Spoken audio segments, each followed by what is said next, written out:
The morning sun rose over the mining colony on Kepler 442b, just like it had for the past 18 months. Jake Morrison stood on the observation deck of his ship, the Horizon, watching the busy activity below. The human settlement looked peaceful, from orbit. Small buildings dotted the landscape while mining trucks moved between the extraction sites and processing centers. Jake had been making supply runs to this colony since it started. He knew most of the people down there. There was Danny Price, the chief engineer who always complained about broken equipment, but somehow kept everything running. There was Lisa Park, who worked communications and never missed sending her weekly messages back to Earth. Nearly 3,000 humans called this place home now. The peace shattered at exactly 9:47 local time. Long-range sensors screamed warnings as 7 ships dropped out of hyperspace. Jake recognized the design immediately. Zephyrian raiders. The reptilian species had been attacking frontier settlements for decades, taking what they wanted and leaving destruction behind. "Captain, we're picking up weapons signatures," called out his sensor operator, a young man named Tim Brooks. Multiple plasma cannons charging up. Jake grabbed the communications console. "Colony Control, this is the Horizon. You have hostile ships incoming. 7 Zephyrian cruisers just arrived in system." The voice that answered belonged to Danny Price. "We see them, Jake. Activating defense grid now." The colony's defensive systems came online. Energy shields flickered to life over the main settlement. Point defense turrets rose from hidden positions. It looked impressive, but Jake knew it would not be enough. The defense grid was built to handle asteroids and solar storms, not military attack. The first Zephyrian plasma blast hit the main shield generator. The protective barrier lasted less than 30 seconds before collapsing in a shower of sparks. The second blast destroyed the communications tower. The third hit the main power plant. "They're targeting infrastructure first," Tim reported. "Classic raider tactics. They want the colony intact for looting." Jake watched in horror as the systematic destruction continued. The Zephyrians knew exactly what they were doing. They had done this before, many times. The defense turrets fired desperately, but their shots bounced harmlessly off the raiders' military-grade shields. Within 10 minutes, all organized resistance stopped. The colony lay helpless under the guns of 7 warships. "Jake, are you still there?" Danny's voice came through on emergency frequencies. "They're landing troops now. We're evacuating civilians to the mining tunnels." "How many people can you hide?" "Maybe 200 if we're lucky. The rest—" Danny's voice trailed off. Jake did the math. Nearly 3,000 colonists, and they could hide maybe 200. The Zephyrians would capture the rest. Some would be sold as slaves. Others would be killed for sport. That was how the raiders operated. "Send out the distress beacon," Jake ordered his communications officer, Lisa Park. She was the sister of the Lisa Park down on the colony. They had both volunteered for frontier duty together. "Broadcasting on all frequencies," Lisa confirmed. Her voice stayed steady, but Jake could see tears in her eyes. "Emergency channels, civilian bands, military frequencies. Everyone in the sector will hear it." The message was simple. Human colony under attack. Immediate assistance required. Coordinates attached. The beacon would travel through subspace networks, reaching dozens of civilized worlds within hours. But Jake knew the reality. The Galactic Council moved slowly. By the time they finished debating and sent help, the raiders would be long gone. The colonists would be dead or worse. On the planet below, Zephyrian landing craft touched down near the main settlement. Reptilian soldiers in combat armor spread out through the streets. They moved with practiced efficiency, herding surviving humans into groups. Jake could see the fear on colonist faces through his ship's telescopes. "Captain, should we try to help?" asked Tim. "We have some cargo shuttles. Maybe we could evacuate some people." Jake wanted to say yes. Every instinct told him to fight, to do something, anything to help. But the Horizon was a civilian transport. 15 crew members and no weapons. The Zephyrian ships would destroy them in seconds. "We stay in orbit and keep broadcasting," he decided. "If we get ourselves killed, no one will know what happened here." The next few hours were the longest of Jake's life. He watched Zephyrian. Soldiers search building after building. Sometimes they found hidden colonists. Sometimes those colonists tried to run. The soldiers did not hesitate to shoot. Danny Price managed to get through on emergency frequencies every few hours. "We have maybe 150 people hidden in the deep mining shafts," he reported. "But they're getting closer. Found the entrance to Tunnel 7 an hour ago." "How long can you hold out?" "Maybe 2 days if we're lucky. Food and water are running low, and they're bringing in mining equipment now, probably planning to flood the tunnels or use gas." Jake felt sick. These were not soldiers or criminals. They were farmers, miners, engineers, teachers, ordinary people who had come to build a new life on a distant world. They deserved better than this. "Keep transmitting the distress signal," he told Lisa. "Someone has to hear us. Someone has to care." But even as he said it, Jake wondered if help would come in time. The galaxy was a big place, and frontier colonies were often on their own. The Galactic Council talked about protecting civilians, but they moved too slowly when people needed help fast. What Jake did not know was that the distress signal had already traveled farther than he imagined. Beyond the civilized worlds of the Galactic Council and the dark spaces between stars, something had been listening to human communications for years, learning their languages, studying their culture, waiting for the right moment. The help that was coming would not be what anyone expected, but it was coming, and when it arrived, the entire galaxy would learn something new about humanity, something that would change everything. 3 days passed before the Galactic Council gathered on Nexus Prime. The massive space station orbited a blue star at the center of known space. Representatives from 47 different species worked in the Great Assembly Hall, but they did not move quickly when people needed help. Ambassador Veltar of the Centaurian Republic stood at the speaking platform. His crystal-like body caught the light as he read the human distress message aloud. His voice echoed through the vast chamber, where hundreds of delegates listened. "The situation on Kepler 442b requires immediate action," said Counselor Zara Kim. She was the human representative to the Council, chosen from the merchant colonies near Earth. Her voice carried worry as new reports came in about the dying colony. But the Council moved the way it always moved, slowly, carefully, with lots of talking and not much doing. The Altarian delegate raised his 4 arms to speak. "This colony lies in disputed space. Do we have the right to send forces there? The Zephyrians might claim salvage rights under Section 42 of the Trade Accords." The Vegan representative agreed.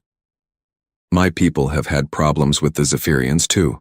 But if we act without following proper procedures, we could start a war." Hours turned into days. The delegates talked about jurisdiction and trade laws and territorial disputes. They formed committees to study the problem. They scheduled more meetings to discuss the committees. Meanwhile, humans were dying on a distant world. Zara Kim stood up again and again, pleading for action.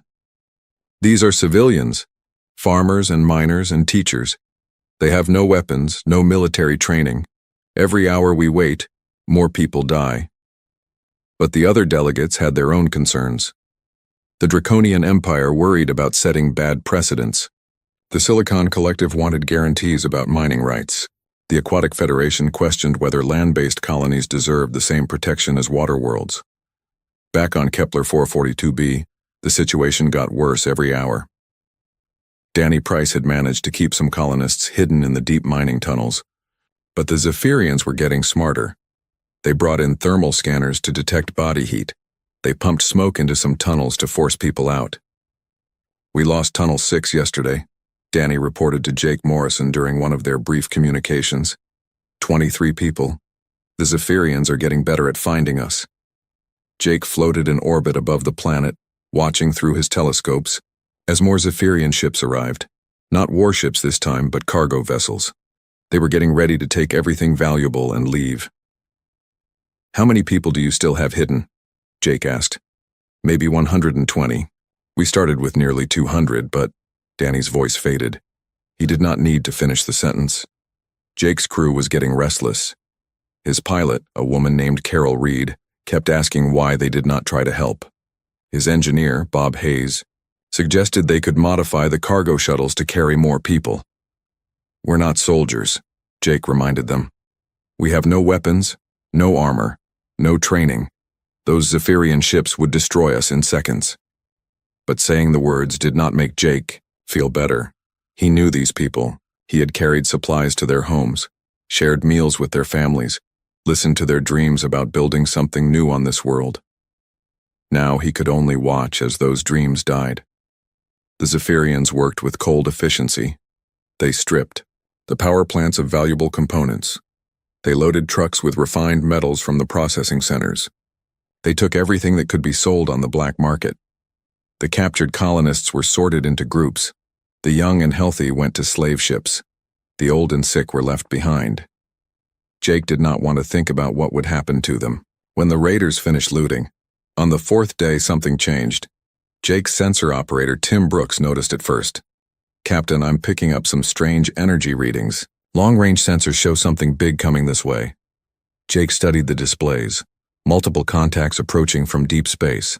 The energy signatures were massive, but they did not match anything in the ship's database. "Are they council ships?" Jake asked. "I don't think so. The design patterns are all wrong. And they're coming from the wrong direction. Council forces would approach from the core worlds, not from the outer rim." The mysterious ships dropped out of hyperspace at the edge of the system. Jake counted them as they appeared. 5 ships, then 10, then 20. They kept coming until 47 vessels hung in space like dark monuments. "Lisa, are you getting any identification signals?" Jake asked his communications officer. "Nothing, Captain. They're not broadcasting on any known frequencies. I've tried every channel in the database." The newcomers were unlike anything Jake had ever seen.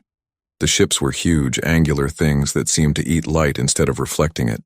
They moved with purpose but without hurry, taking positions around the planet. "Try hailing them," Jake ordered. Lisa sent messages on every frequency she could think of. Emergency channels, diplomatic frequencies, even old military codes. The dark ships did not answer. "Maybe they can't understand us," Tim suggested. "Could be a species we've never met before." But Jake had a different feeling. These ships moved too precisely, positioned themselves too carefully. Someone was in command, someone who knew exactly what they were doing. The Zephyrian fleet noticed the newcomers too. General Carthan, the raider commander, sent warnings to the dark ships. He ordered them to leave the system immediately. The mysterious vessels did not respond. Instead, they began to move. Not toward the Zephyrian ships, but into attack positions around them. The dark fleet spread out like hunters surrounding prey.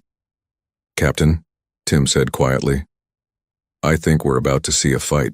Jake gripped his chair as the two fleets faced each other in the darkness above Kepler 442b.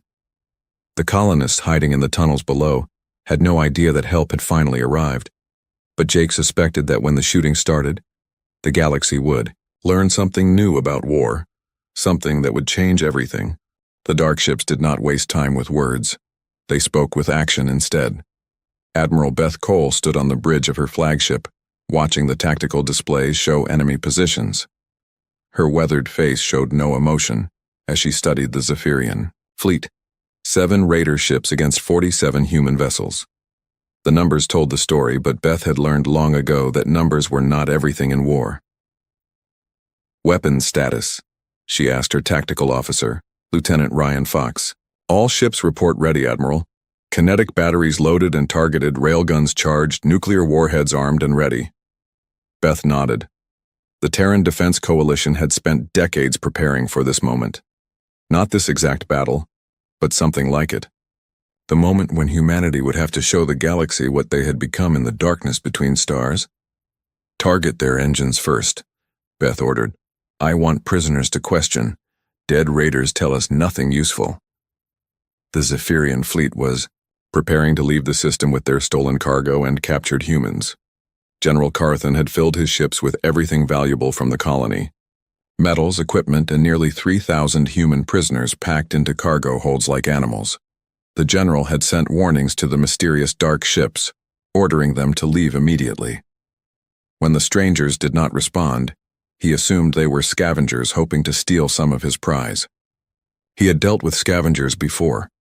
He was about to learn the difference between scavengers and predators. The first kinetic round hit the Zephyrian flagship's engine section at 30% of light speed. The tungsten rod, no bigger than a telephone pole, punched through military-grade armor like it was paper. The ship's main drive exploded in a ball of plasma. "What was that?" General Carthen demanded, as his ship shook from the impact. "Report." His weapons officer, a scarred veteran named Sub-Commander Vex, studied his instruments with growing alarm. "Unknown weapons, General, not energy-based, some kind of physical projectile traveling at impossible speeds." The second shot disabled the flagship's weapon systems. The third took out their communications array. Within 60 seconds, the most powerful ship in the Zephyrian fleet was dead in space.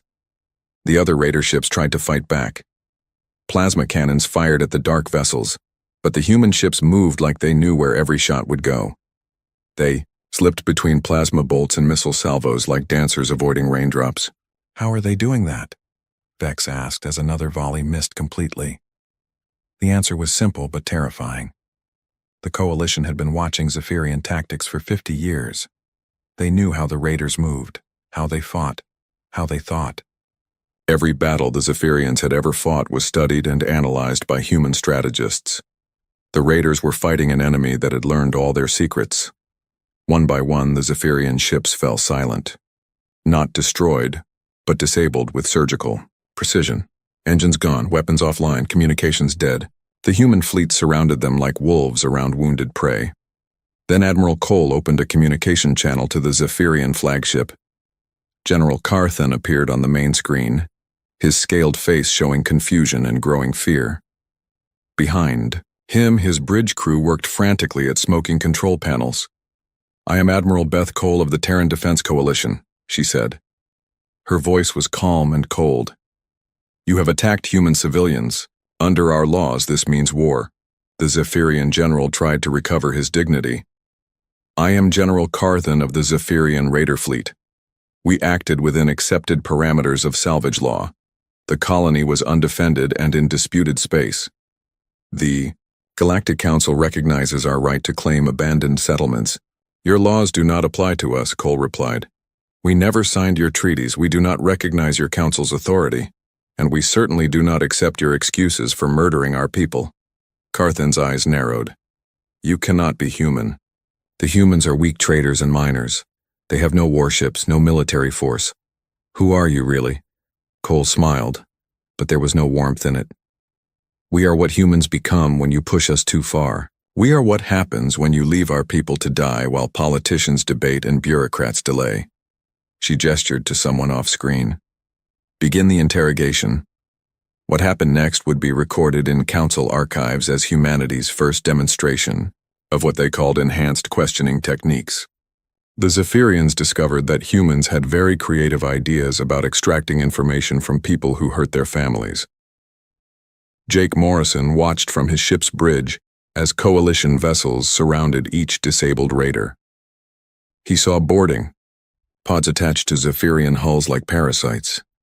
Through his telescopes, he could see human soldiers in black armor moving through enemy ships with mechanical efficiency. "Captain, I'm picking up transmissions from the surface," Lisa Park reported. "Danny Price is trying to reach us." "Put him through." Danny's voice crackled with static and emotion. "Jake, something's happening up there. The Zephyrian troops are getting orders to return to their ships immediately. They're abandoning their positions and running for the landing craft." Jake understood. The Coalition had not just defeated the Raider fleet, they had captured it intact. Every communication channel, every computer system, every piece of data about Zephyrian operations was now in human hands. "Danny, get your people ready to come out of hiding. I think the cavalry has finally arrived." But even as he said it, Jake wondered what kind of cavalry this was. The ships surrounding the planet were unlike anything he had ever seen. The humans operating them moved with cold precision that spoke of long preparation and careful planning. Admiral Cole's voice echoed across open channels as she addressed not just the captured raiders, but every monitoring station within light years.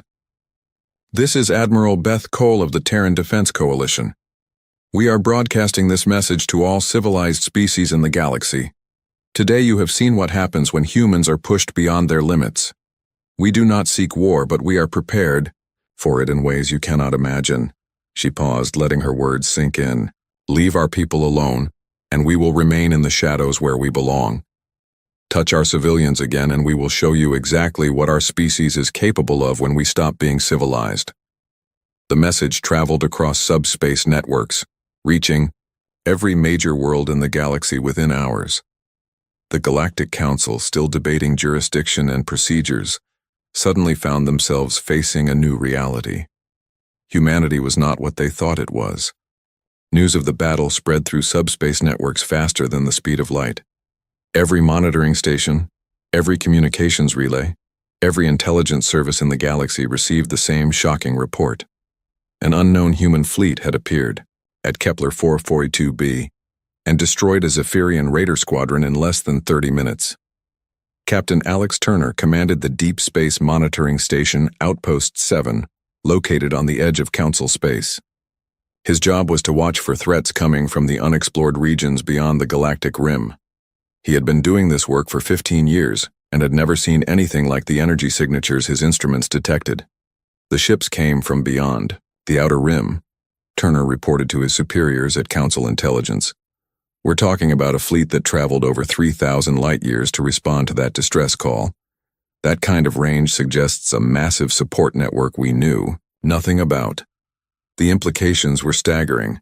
The galaxy's intelligence services had cataloged every known human settlement. There were maybe 50 colonies scattered across a few hundred light-years of space. All of them were small, peaceful communities focused on mining or farming. None of them had military capabilities beyond basic defense systems, yet somehow, 47 warships had appeared from the void between galaxies to rescue 3,000 colonists. The mathematics did not work unless there were human populations and industrial bases that nobody knew about. Dr. Kate Sullivan was a xenoanthropologist working with the Council's research division. Her specialty was studying how different species developed their cultures and technologies. When the reports from Kepler 442b reached her desk, she immediately began analyzing every piece of data she could find. The tactical patterns are completely unknown, she explained to an emergency council session. These humans fight differently than any recorded species. They use kinetic weapons instead of energy beams. They disable rather than destroy. They capture prisoners for interrogation instead of simply killing enemies. The council chamber buzzed with nervous conversations. Representatives from dozens of species tried to understand what they were facing. The comfortable assumptions about humanity were crumbling with each new piece of information. Counselor Zara Kim stood at the speaking platform, her face pale with shock. She had spent 10 years representing human interests to the council. She thought she knew her own people. Now she was learning that she knew almost nothing.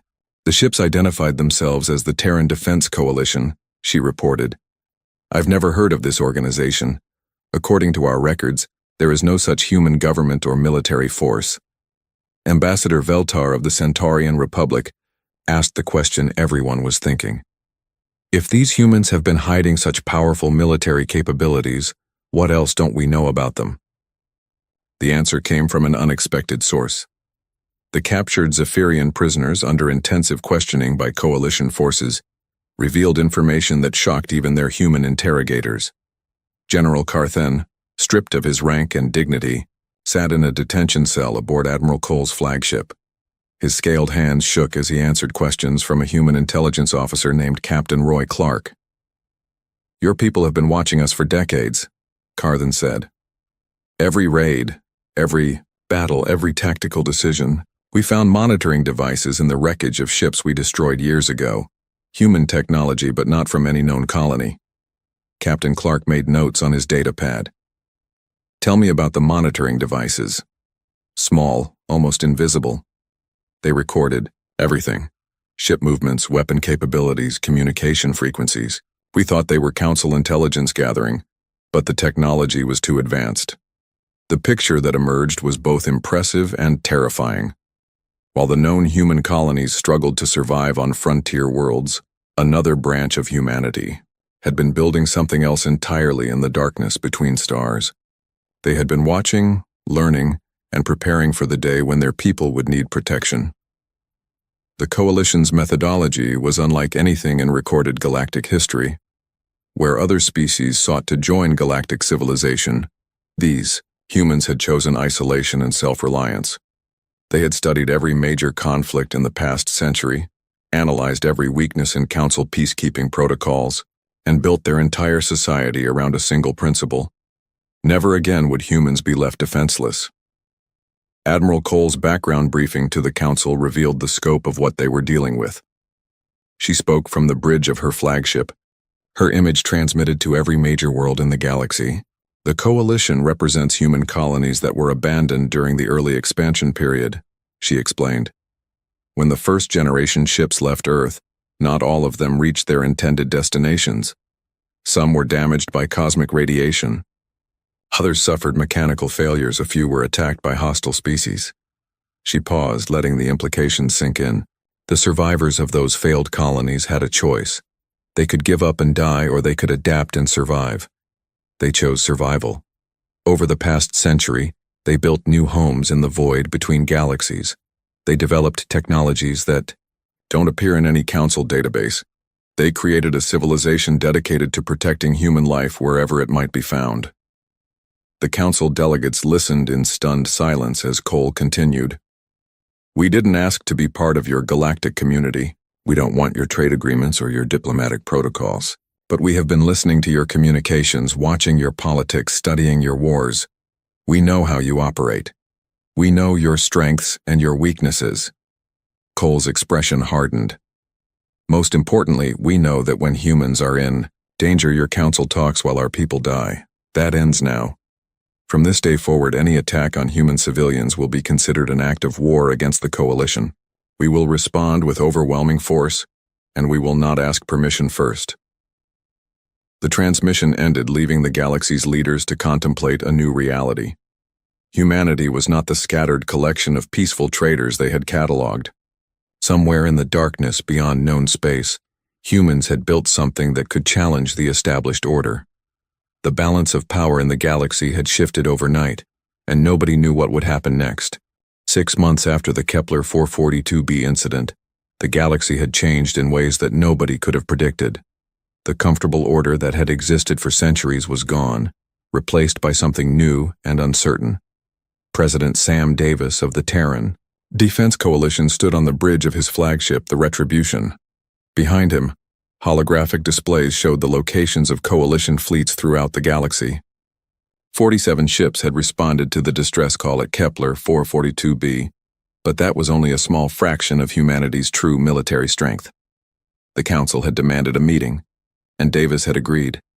Not because he recognized their authority, but because he wanted them to understand the new reality.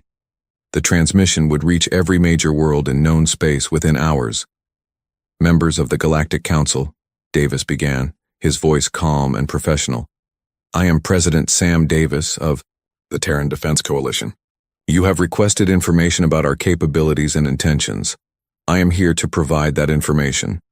He gestured to the displays behind him, showing ship positions across dozens of star systems. "For the past century, while you catalogued our people as weak traders and miners, we have been building something else. The Coalition represents over 200 human worlds in the void between galaxies. Our population exceeds 50 million people. Our industrial capacity rivals that of any major Council species." The numbers were staggering. Council intelligence had estimated the total human population at maybe 10 million, scattered across 50 small colonies.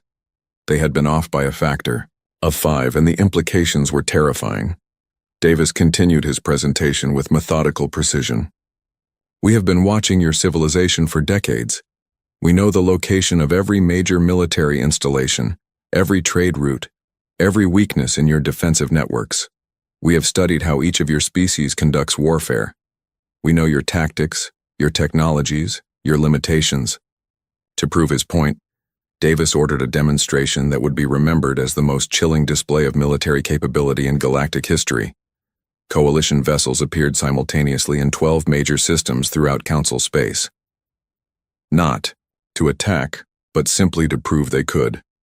The ships bypassed early warning networks that had protected those systems for generations. They avoided patrol routes that military planners thought were secret. They positioned themselves within striking distance of critical infrastructure before announcing their presence to local authorities. Admiral Tony Clark, commanding the coalition fleet at the Centaurian home system, sent a polite message to planetary defense forces. "Good morning. We are here to demonstrate that your defenses have significant vulnerabilities. Please note that we could have targeted your orbital shipyards, your communication satellites, or your government centers. Instead, we chose to simply say, hello." Similar messages went out from coalition ships at 11 other major worlds. The effect was immediate and profound. Species that had considered themselves safe behind layers of defensive systems suddenly realized how exposed they actually were. President Davis let the implications sink in before continuing his address to the Council. "We could have destroyed your command centers, your industrial complexes, your population centers," he said matter-of-factly. "The fact that you are still alive to hear this message should tell you something about our intentions. We are not conquerors. We are not raiders. We are protectors." He paused, his expression hardening. "But make no mistake about our capabilities or our resolve. Our entire civilization exists for one purpose: protecting human life and human interests wherever they might be found. We have spent a century preparing for war, and we are very good at it." The Council's response was swift and unanimous. Within hours of Davis's demonstration, representatives from 47 species voted to grant humanity full protection under galactic law. Any attack on human settlements would be treated as an act of war against the entire Council. But the real change was not in legislation. It was in the collective consciousness of dozens of species who suddenly realized that the quiet traitors they had dismissed were connected to something far more dangerous. The effects rippled throughout the galaxy. Almost immediately, pirate fleets that had preyed on human shipping for decades suddenly found other targets. The notorious Black Star raiders, who had attacked 3 human colonies in the past year, disappeared from their usual hunting grounds overnight. Captain Jake Morrison, still making supply runs to frontier colonies, noticed the difference within weeks. Trade routes that had required armed escorts were now safe for civilian traffic. Pirates who had been bold enough to attack military convoys now fled at the first sign of human ships. "It's like magic," Jake told his crew after completing a routine supply run to a mining colony that had been hit by raiders 6 times in the past 2 years. "We didn't even see a hostile contact the entire trip." The reason was simple. Word had spread through criminal networks faster than official government channels. Attacking humans meant facing the coalition, and nobody wanted that kind of attention. The Shadowfang Syndicate, one of the galaxy's largest criminal organizations, issued internal orders to all affiliated groups. Any operation targeting human interests was forbidden. The penalty for violation was death, no exceptions. Even legitimate military forces changed their behavior. The Draconian Empire, which had been expanding aggressively into frontier regions, suddenly showed new respect for territorial boundaries when humans were involved. General Rex Norton of the Coalition Defense Forces smiled as he read intelligence reports about Draconian fleet movements. "They're giving human colonies a 50-light-year buffer zone," he told his staff. 6 months ago, they were talking about claiming the entire sector. The psychological impact was even more important than the military one. For the first time in galactic history, predators were afraid of their prey. Species that had built their entire cultures around conquest and expansion suddenly had to consider the possibility of facing an enemy that had been preparing specifically to fight them. Dr. Kate Sullivan, the xenoanthropologist who had first analyzed coalition tactics, published a research paper that became required reading at military academies throughout the galaxy. "Humanity represents a new type of civilization," she wrote. "They have abandoned the traditional model of seeking integration with galactic society. Instead, they have chosen isolation, self-reliance, and overwhelming preparedness. The result is a species that appears weak individually, but possesses collective strength that rivals any major power. Her conclusion was both simple and profound. The galaxy has learned that humanity's greatest strength is not their technology or their tactics. It is their absolute refusal to abandon their own, regardless of cost, distance, or odds. Years later, historians would mark the Kepler 442b incident as the moment when the balance of galactic power shifted forever. The SOS signal from a small, mining colony had revealed something that changed everything. Somewhere in the darkness between stars, humans had been preparing for war, and they were very, very good at it.